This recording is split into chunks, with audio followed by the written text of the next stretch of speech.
Peruvian social organizations will resume massive protests and demand the resignation of President Dina Boluarte, the holding of general elections, and the release of former President Pedro Castillo.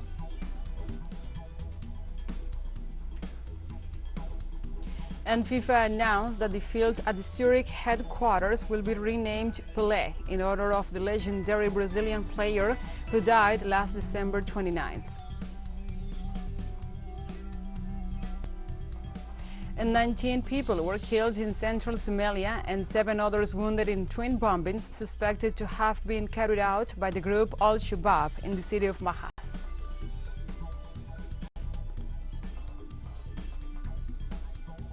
From the headquarters of TeleSUR English in Havana, Cuba, this is From the South. I'm your anchor, Gladys Quesada.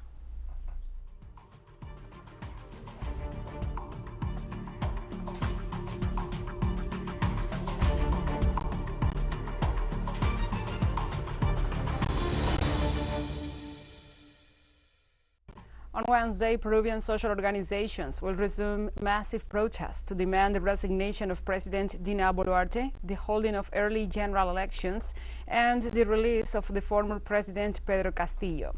Citizens will carry out peaceful marches to call for an indefinite strike in the departments of Arequipa, Ayacucho, Apurimac, Cusco, Moquegua, Madre de Dios, and Puno. The General Confederation of Workers of Peru called for a march in Lima in solidarity with the mobilizations and protests that the citizens of that provinces have undertaken. It also supported demands related to the anticipation of general elections, the resignation of Dina Boluarte, and the closure of the Congress. Since December the 7th, Peru has been mired in a deep political crisis due to the removal of Pedro Castillo and his subsequent imprisonment. During the protests against the Boluarte administration, 22 people have died due to the violent police repression.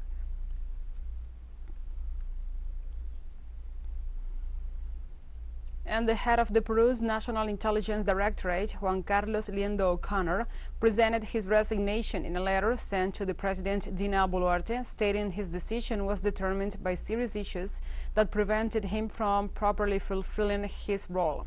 In the framework of the political situation in Peru, the colonel had said on December 18th that in every place where the police and the law enforcement are attacked, there is a political target, and that is called terrorist insurgency.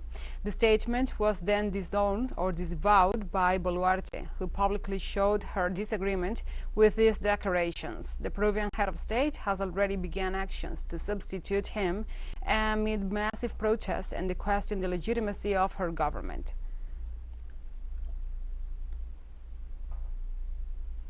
On Tuesday in Bolivia, the Ombudsman's office has called for peace in the face of the constant protests in the city of Santa Cruz de la Sierra that have followed the imprisonment of Governor Luis Fernando Camacho. Sheila Gomez, the delegate of the governmental institution, said 16 criminal cases are under investigation regarding the taking of institutions such as airports, setting public buildings on fire, together with aggressions against journalists, and she also denounced the violation of the rights of civil servants who had their homes burned or had chemicals thrown at them. The representative of the Ombudsman's office urged all sectors to stop aggressiveness and violence in view of the confrontations between violence and law enforcement. In Ecuador, Germán Cáceres, a former agent of the National Police and the main suspect in the femicide of María Belén Bernal, arrived in Quito on Tuesday. The main suspect of the murder of the lawyer María Belén Bernal arrived in the capital after 4 p.m. local time, after being expelled from Bogotá, Colombia, and captured in the Palomino region. Once the corresponding procedures are completed, Cáceres will be transferred to the judicial unit of Carcelén, north of Quito. María Belén Bernal was reported missing on September 11, 2022, after entering the Quito Police High School to meet her husband, then Lieutenant Germán Cáceres. Bernal's remains were afterwards found near the school, and following these events, Cáceres decided to flee.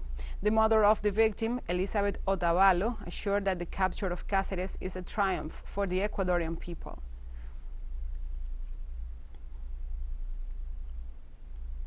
The Brazilian government announced President Luiz Inácio Lula da Silva's first international tour for January 23.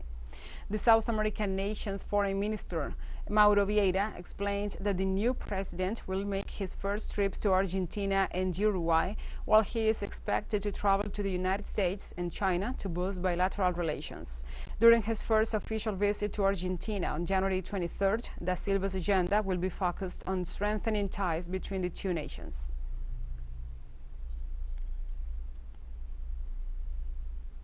And in a historic delay, the House Republican leader, Kevin McCarthy, faced a prolonged battle to secure the Speaker's gavel after failing to win the first 3 votes on the opening day of the new Congress in the United States. The first 2 ballots to decide the next Speaker saw 19 Republicans oppose McCarthy, leaving him 15 votes short of the 280 needed to win. In the 3rd vote, the House Republican leader lost 1 more supporter, intensifying concerns that he will fail to unite his caucus. In another demoralizing sign for the new Republican majority, the Democrat Hakeem Jeffries received more votes than McCarthy on the first 3 ballots. McCarthy is the first nominee for a speaker in 100 years to fail to win the first vote for the gavel.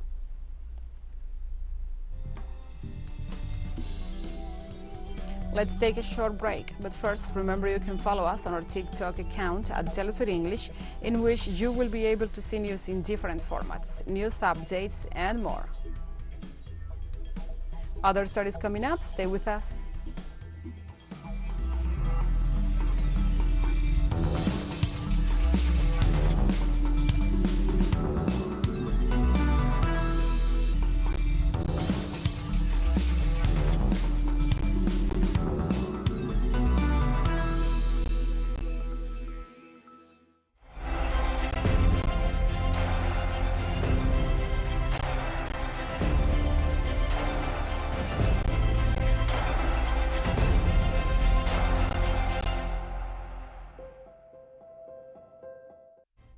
Welcome back.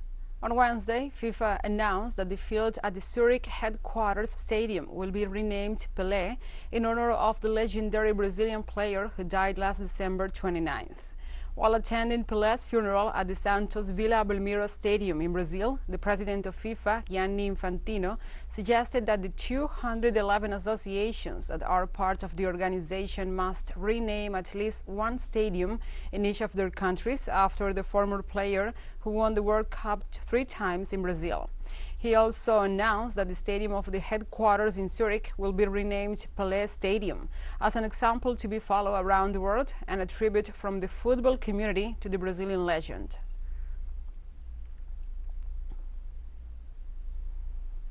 In China on Wednesday, Philippine President Ferdinand Marcos Jr. met with Li Zhangshu, the chair of China's Standing Committee of the National People's Congress. At the talks in Beijing, Marcos Jr. said that his visit to the Asian giant was of primary importance to strengthen the relationships between China and the Philippines. Marcos Jr. is said to meet with President Xi Jinping during his 3-day state visit to the Chinese capital.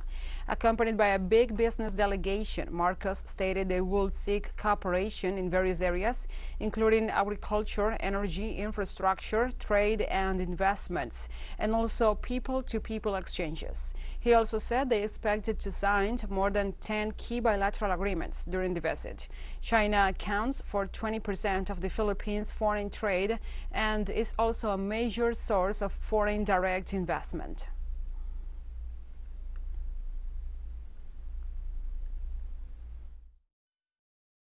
I have always stated that the partnerships that we make in the next few years will be partnerships that will stabilize and strengthen all our economies so that we are able to face the challenges and the different shocks that now we are already beginning to feel and will continue to feel in the next few years. Our visit here, as you have noted, Your Excellency, is extremely important for both our countries, I do believe. And certainly we have considered in the Philippines as of primary importance to increase the relationship and to strengthen the relationship between China and the Philippines. In the Philippines, Interior Secretary announced on Wednesday he has asked all police generals and field colonels to submit their courtesy resignation to clean ranks of ties to illegal drugs. Interior Secretary Benjamin Abalos Jr. said in a news conference that the directive reaches around 300 officers and was recommended by the National Police Chief, who will also submit his courtesy resignation. More than 1,000 police officers were arrested or relieved from their posts and put under investigation last year for their involvement or suspected involvement in the drug trade. The country's drug enforcement agency was also subject to raids, arrests, and dismissals in recent months. Human rights groups have cited higher death tolls and accused some police officers of fabricating evidence to make it appear that victims violently resisted arrest. This Tuesday, in a ceremony, 5 countries have been elected to serve as non-permanent members in the United Nations Security Council. In the ceremony, Japan, Malta, Switzerland, Mozambique, and Ecuador are the responsible body for the maintenance of global peace and security beginning this January 2023. The Security Council of the UN is composed or made up of 15 members, and these 5 countries have been elected following a vote in the General Assembly this Thursday to serve at the Council for a period of 2 years.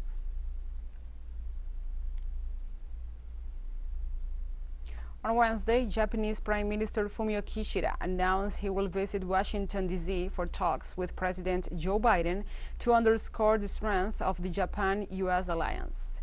Kishida highlighted their aim to achieve closer cooperation between the countries under Japan's new security and defense strategies adopted last month.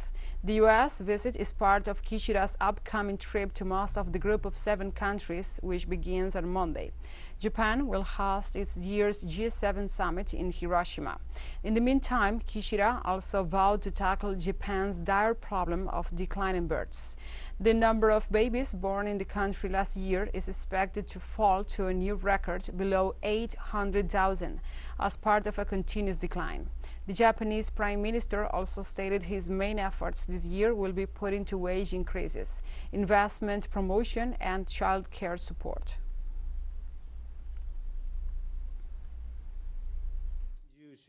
This year, I will put all my efforts into wage increase, investment promotion, and child care support. A society where wages increase while Japanese companies become stronger and more children are born. I want to pass that on to the next generation. We will move on from an idea of neoliberalism under a new cooperation between the government and private companies. We will move forward with 2 kinds of strong distributions, wage increase and investment promotion, and make a strong foundation for sustainable growth that will cause less disparity. In order to realize that we really have to increase wages, as it's the core of a good circulation between growth and distribution. We have more news coming up after a final short break, so stay with us.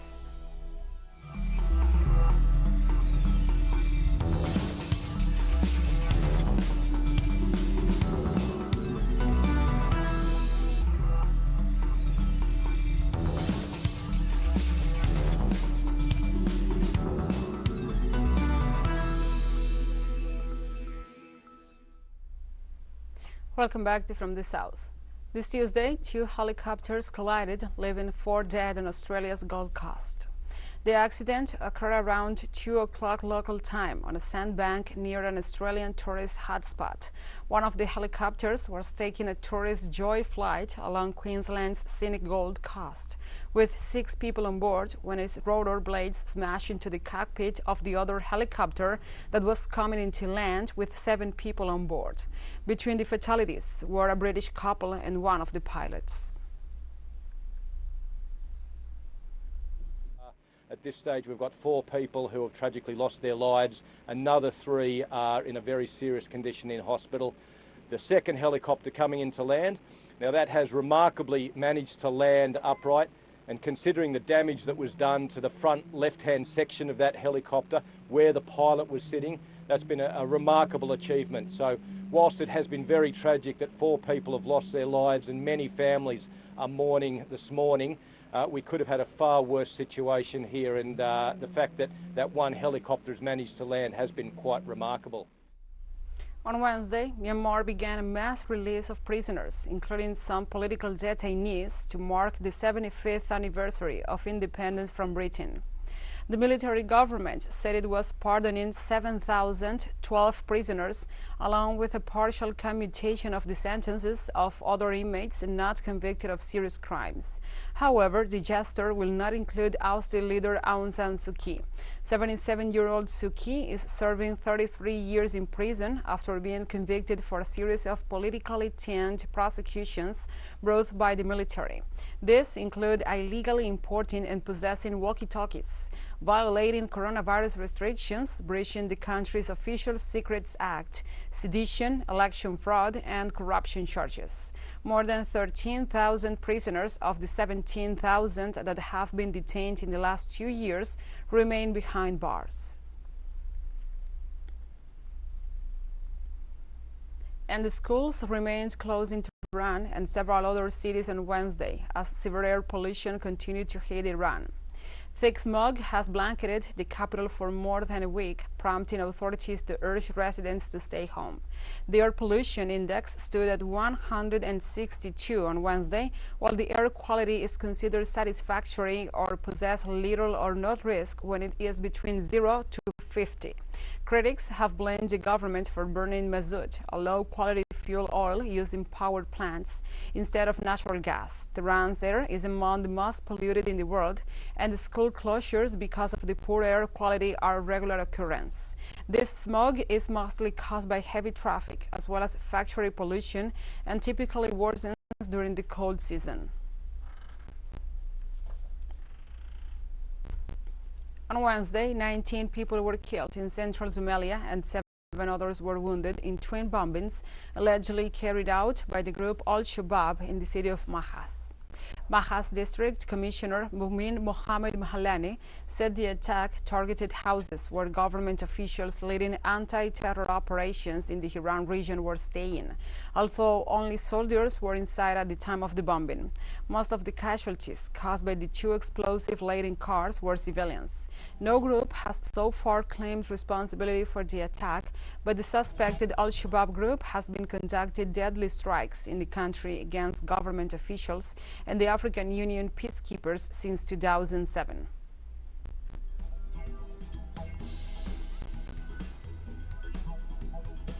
And we have come to the end of this news brief. But remember, you can find this and many other stories on our website at telesurenglish.net.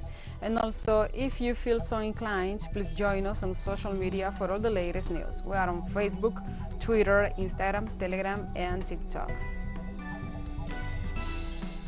For TeleSUR English, I'm your anchor, Gladys Quesada. Thank you for watching.